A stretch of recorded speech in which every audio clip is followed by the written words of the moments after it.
Hi, my name's Ed Stetzer. I'm the Executive Director of the Billy Graham Center here at Wheaton College, and I want to talk to you today about bivocationalism, as an evangelism opportunity. Now, the reality is bivocational ministry is maybe a stream of ministry that gets a little less attention, and it needs to have a greater spotlight placed on it, in my view and in our view.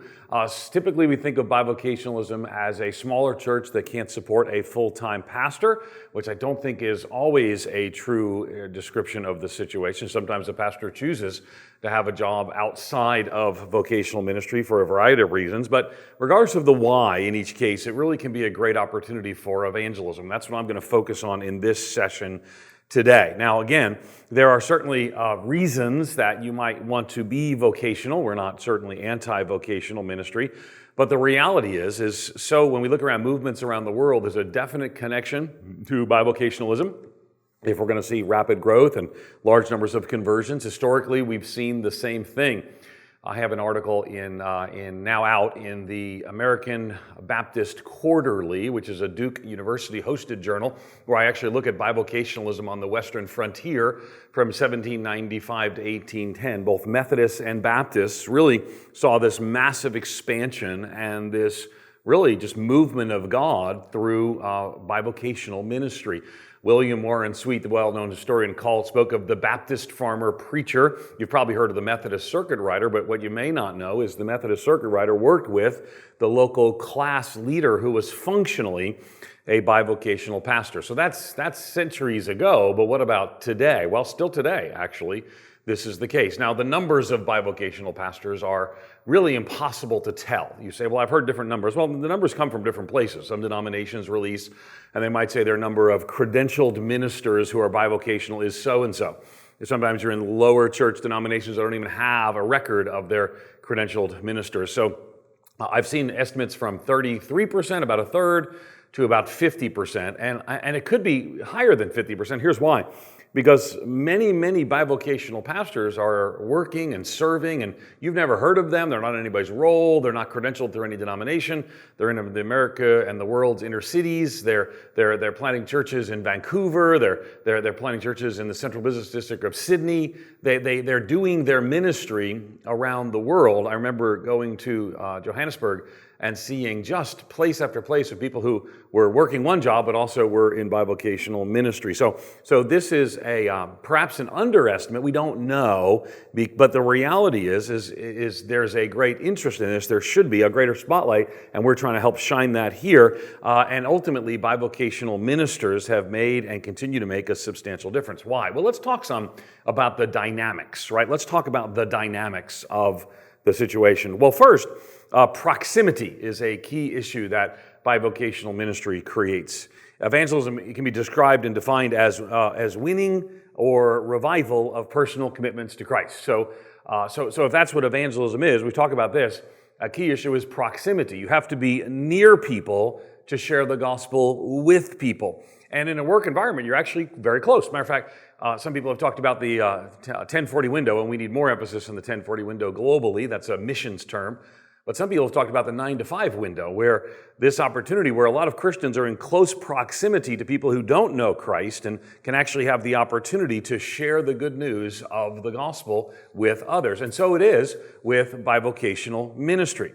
See, the reality is sometimes we can get in the holy bubble. Most vocational pastors are actually surrounded by believers. Now, often this is the case, right? It's not always true, but let's talk about it for our purposes, right? A pastor who's primarily employed to do church ministry tasks is generally around church people.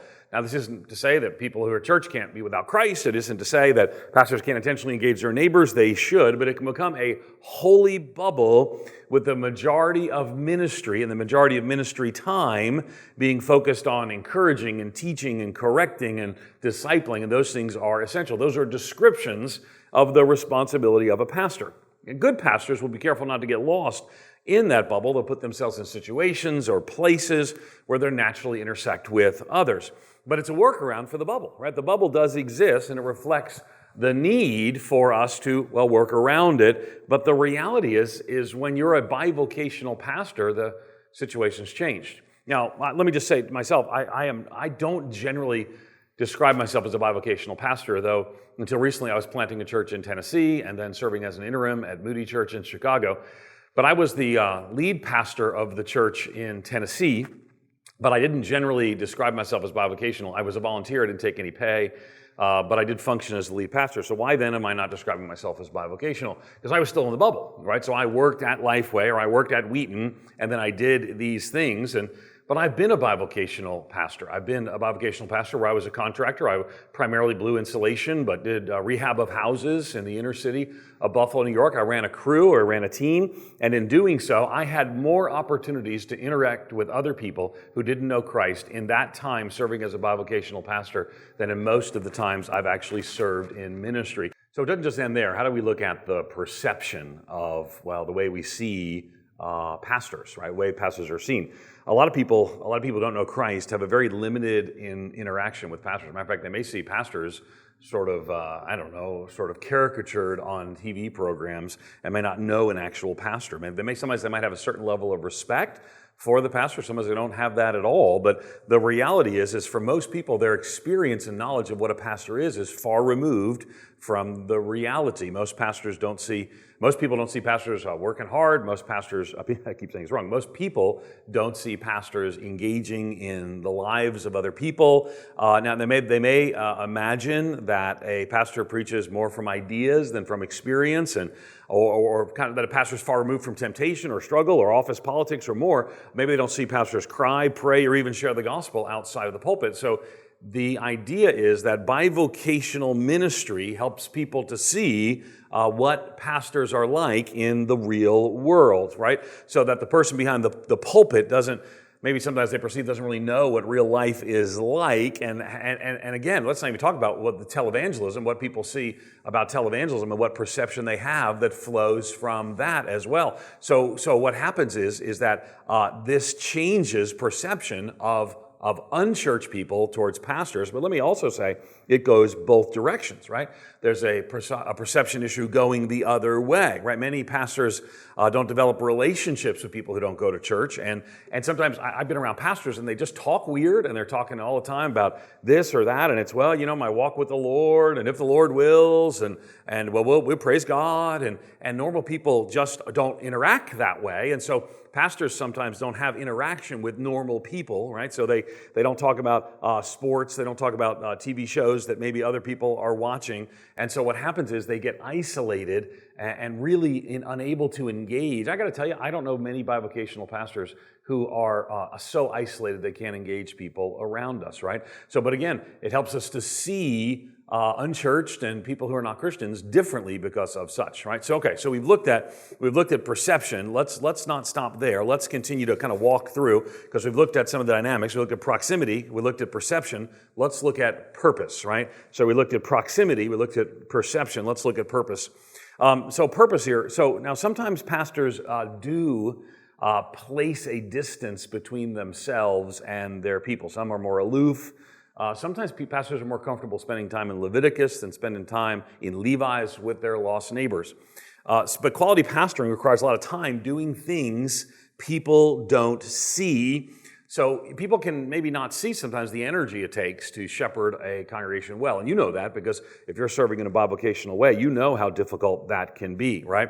It can lead the idea that pastors only work on Sundays, but the reality is pastors can spend a lot of time working on their messages, long periods of time away from people, and then you have all the in-house stuff that needs to be done. At the end of the day, it's not always just unchurched people who feel disconnected. A true pastor can struggle with the calling to share the gospel with so little connection of those who need to hear it most, right? So the one called specifically to preach the word to the world ends up preaching to the choir. That can be really frustrating. So how do we do that? Well, we can overcome some of the challenges here by kind of walking through some of what we've already talked about, right? Entering the secular workforce. Now, again, I don't even like to use the word secular workforce because I think all work is a calling from God if it's evidenced in a faithful way by Christians seeking to give glory to God through word. But entering the secular workforce can be one way to meet this really inherent need to share the gospel. So how does this work? Well, a few things. First, you can be closing the proximity gap, right? So closing the proximity gap. So having a job outside the church will most likely solve the proximity issue, right? Unless you're working for a denomination, right, or you're working for a Christian organization like I do, you'll typically be surrounded by people who haven't trusted their lives to Christ. You'll be clocking in with people who've never been in a worship service. You have the chance to share Christ with people who don't read your Facebook posts and don't read your blog. And so that's a good thing. And I will tell you, I don't find myself pining away for more time in the Christian bubble. I love the idea. Now, for me, I specifically seek to engage that through my neighborhood, but this is where bivocationalism was some of the most wonderful time of ministry in my journey. So what does that happen? Well, let's go back to the perception issue. We've got to change the perception of the lost, right? See, as the relationships are built, the human side of the pastor is experienced. It actually can become an opportunity for sharing how Christ is at work. It'll include opportunities for prayer. People generally maybe respect the office of the pastor sometimes, but even if they're suspicious of individual pastors, maybe they have reasons to be suspicious, they've experienced some things. But once you get to know an honest to goodness pastor who lives out what's being proclaimed, who maybe lives it out better than always the idea that they've seen maybe on television, but also can be a place for prayer. It can also be a place for counsel, and ultimately to surrender to the same Savior that this pastor has, who loves his coworkers, right? That is honest with customers, is hardworking for his employer, and generally shows Christ through daily actions, even though it's clear that this coworker who's a pastor is not a perfect person. So something's different. So the perception of the lost is changed by bivocational ministry. Now, again, the same is true with you. I have seen pastors who work bivocationally really become much more normal people. Now, I'm not saying that everyone watching this is abnormal, but now all of a sudden, not only you work with them, but you hang with them, whether it's coworkers or clients or customers, you're intersecting now with people in a casual, non-threatening situation where natural life conversations will occur. Now, here's the irony. I know a lot of pastors who wish they could have those kinds of conversations with people. Bivocational pastors live in that space that vocational pastors wish they had. Now, again, I won't be talking about renting a bus for a church event or a worship song set or a conflict in the church. It'll be a conversation maybe about family and entertainment and habits and cultural issues. But the relationship will be more open, and it won't just be the preacher showing up to pray for someone in crisis. Matter of fact, sometimes the pastor going through crisis, right, and sharing that life with colleagues, and this allows walls to come down that would never come down in the same way when the pastor shows up. I will tell you, for me, as a pastor, particularly in Tennessee, there's this much stronger perception. Chicago's a little different, but in the north is a little different. But this stronger perception that that pastors are opposed to drinking. And of course, that's different, depends on what people believe. People have different views on this, and I'm not here to advocate a view by any stretch of the imagination. You can read my writings I've written on the subject. But the reality is that whenever I would show up at a place, I literally would come into somebody's home, and they would be sitting at a table, and they would take the beer can, and put it down to the side, so as if I couldn't see it, so that they felt that I wouldn't look down on them. Can I just tell you, when you're in a workplace and you go out with your friends after work, those fake pretenses simply go away. And that's an opportunity for you to interact with people at the reality of who they are, which enables you to share with them about the Christ who changes everything. So again, it allows these walls to come down. Now back to this, right, changing the perception. Let's talk about connecting the purpose, right? So if the bivocational pastor is able to live out in the real world what's preached in the sanctuary, right, living out in the workplace, this really provides an opportunity to show the relevance of the teaching, right? Are these calls to Christ realistic? Are they something to be lived out? If you're a bivocational pastor and you're encouraging the people in your church to share the gospel with their coworkers, and then you're talking about how you're sharing it with other people, it changes everything. I've always been intrigued. Bill Hybels a lot of time talks about his sailboat, and he kind of uses the example of a sailboat all the time. If you've watched the Hybels thing, at some point you see him talk about his sailboat. Well, Hybels needs a sailboat because that's a place where he interacts with people who don't know Christ and becomes an evangelistic opportunity for him. Now, here's the reality. Bill Hybels needs a sailboat because he doesn't have a job. Now, he's got a job, and I got a job. Don't misunderstand. I could say the same thing about me. But we need those examples because we don't have a job outside of the Christian bubble. You, as a bivocational pastor, do. And because you do, it gives you the opportunity to ultimately focus on gospel sharing in a way that others cannot. Now, I recognize, and you recognize, that there are limits. You have to recognize that your employees have to be talked with differently than your coworkers. There's not a lot of limits on sharing the gospel with your coworkers.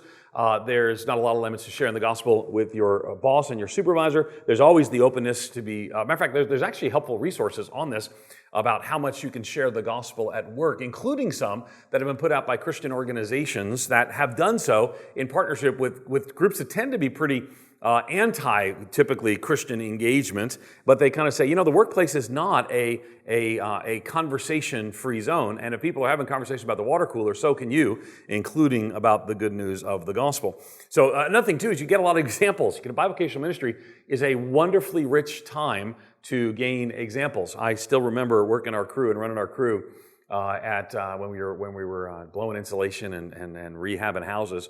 Man, there were a lot of illustrations just with my coworkers and the colleagues that I worked alongside from, right? It's all part of our lives. And whether it's farming or fishing or business, the ways of the kingdom are everywhere. Jesus used examples like that. So also can you. So what I want to say is a pastor with a strong gospel mission presence in the marketplace will actually translate into a stronger evangelistic passion in the church. Why? Because not only will the pastor be primed to communicate the mission, but that spirit of evangelism is contagious. So when working adults in the congregation see the pastor operating in a kingdom-minded evangelistic mode in the workforce, they'll be spurred on to do the same. And so a bivocational pastor, so you don't need to talk about your sailboat where you won people to Christ like Bill Hybels does, or in my case, my neighborhood is where I sort of often focus, but a bivocational pastor who lives out sharing the gospel gains credibility in the community and in the church, right? So what does that mean to? Well, it'll lead to evangelizing two groups. In the workplace environment, a pastor will encounter two types of people who generally don't know Christ. There will be those who have never heard the good news of the gospel, or maybe they've not heard it in a way that's clear or understandable. But you also come into contact with people whose faith has suffered shipwreck in the church. And if you ultimately can do this in the right spirit, you can actually, if we go back to one definition of this, is you can win to Christ some and revive people who either have been burned to church, or maybe they were Christians in the first place, but they've sort of been turned away from the church. And so again, reaching those who've never heard of or don't know Christ is a wonderful opportunity. You'll be sowing seed, you'll be watering the soil, telling the eternal story of the gospel to those who never heard. It's a great joy. And really the heart of the missionary pastor. And I want you to hear that, right? You're going to be more of a missionary pastor. Now, the reality is their vocational people can often be kind of a different thing. Some want to be a scholar pastor. Well, you might do that as well, but probably where some now, it's kind of a trend to identify yourself as a scholar pastor. Can I tell you, most bivocational pastors identify themselves more readily as a missionary pastor. And so you have the opportunity to share the gospel with those who don't know Christ.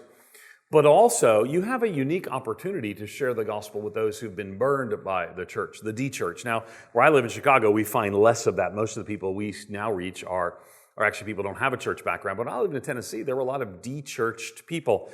They were unchurched because they once went to church. Now, whether or not they were Christians is different in each situation. But what's happened is that these de-churched people have kind of written off the church, and all of a sudden, you show up and you're loading the line next to them there on the assembly line, or you're driving the truck and sharing some time together in the loading dock, or you're working in the same office, maybe in a nearby cubicle. And so what happens is they bleed suspicion, right? Oh, you're a pastor, but then all of a sudden you're an honest coworker who's there. It's not an overnight project, but you have patience and compassion and proper seasoned words, right? You begin to build a bridge back to spiritual wholeness and community really re-engagement. And really, it's important not to miss this, right? So why? Because much of the New Testament was written by a guy named Paul, who himself was at times a bivocational pastor who specialized in evangelism. A fair amount of his writing was about issues in the church, including those who have been offended by others in the body, and sometimes the opportunity the bivocational pastor has is restorative, and a humble pastor can light the way home to the Christian who's been kind of disenchanted with the church, but also to the de-church person who's not a believer who can hear the gospel. And ultimately, in reaching both of these groups that each are lost in their own way, a local pastor, in a sense, is becoming a community pastor. Because what you have that other people don't have is the remarkable capability to be, in addition to the pastor of the church, you have in a sense to be a chaplain of the workplace. Now, again, let's talk about what vocational pastors have to do. Vocational pastors have to call the police department and say, hey, can I be your chaplain? Or the sports team and say, hey, can I be your chaplain? You ultimately, as a bivocational pastor, have the opportunity, if you will be normal in the sense that you can relate with other normal people, but be peculiar in the sense that you've been changed by the power of the gospel, born again. You're now, because Jesus' death on the cross for your sin and in your place, you're now living a different kind of life. So if that's the type of person you are who can relate to others but tell them of something that's supernatural, well, what happens is you're not just a bivocational pastor, you're a workplace chaplain. Now, that opportunity can be great. I still remember one couple, they were living together. I had the opportunity to build some relationship with him. He worked with us on our crew. We went through some hard times. There was actually some relational difficulties that I was able to step into and talk with them. And by the way, they were asking relational advice about how they were living together. Now, you might say immediately, well, here's your relational advice. Get out. You point at them and say, get out, sinners. Stop living together. But that wasn't what they asked me. They first asked me and said, how can we engage our relationship more effectively? They asked me about really how to lessen, you'll never know these people, how to lessen some of the explosive nature of their relationship, which had struck some fear in both of them. And so I was able to sit down with them. I was able to share the gospel with them. The gospel changes them so that everything's changed. I was able to ultimately get them engaged in some conversation about spiritual things. Now, I will tell you, I would have never met these people ever if it hadn't been for the privilege of serving in bivocational ministry. So I want you to see your church as the flock of God. And I want you to see your workplace as the flock of the mission field, right? So in a sense, when Jesus looked over the hill over Jerusalem, he wept because they were like sheep without a shepherd. I want you to say there's a flock. Jesus said they were sheep without a shepherd. They're still a flock.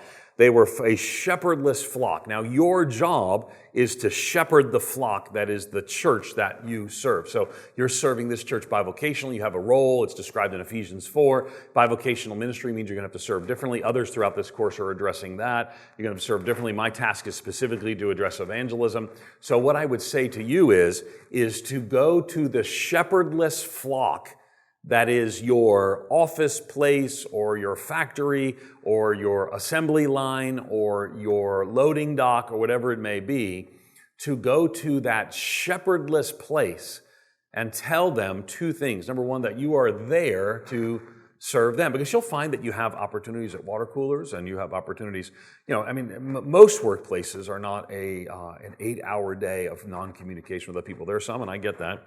But you're going to step into that shepherdless flock that Jesus spoke of.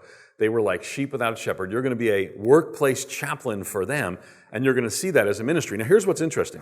What's happened sometimes is that for some people, for some pastors, bivocationalism is a pathway to vocational ministry. That's not a bad thing. In fact, that's probably the most common journey that's there. But at the same time, it doesn't have to be. Now, it normally is Steve Sjogren, who's writing for church planners. Not most of the people watching this are not church planners. But Sjogren sort of explains that. He gives a list of wonderful bivocational jobs for ministry. You can find this in his book, Creating Communities for the Kingdom. But he in there speaks some about this job's good, bivocational. Not all jobs are good for bivocational ministry. Again, other people are covering that in that course. My focus is evangelism. But what he says in there is that your trajectory is to get to the place where you're a vocational staff member, because that's the normal trajectory. But I've also noticed an increasing number of people who actually want to stay in the workplace because of the opportunities that are there. Sometimes it's a church of 200, but sometimes it's a church of thousands upon thousands. I actually just recently published a book in Portuguese that took down a research project on churches that transform in Brazil. It was a research project done in Portuguese, and the book is written in Portuguese. Now, to be honest, I wrote my part in English, and then it was translated to Portuguese. but it's now out. And in there, the co-author of the book is named Sergio Queiroz. Now, Sergio is actually the pastor of a church of, probably added all up at all the campuses, about 10,000 people.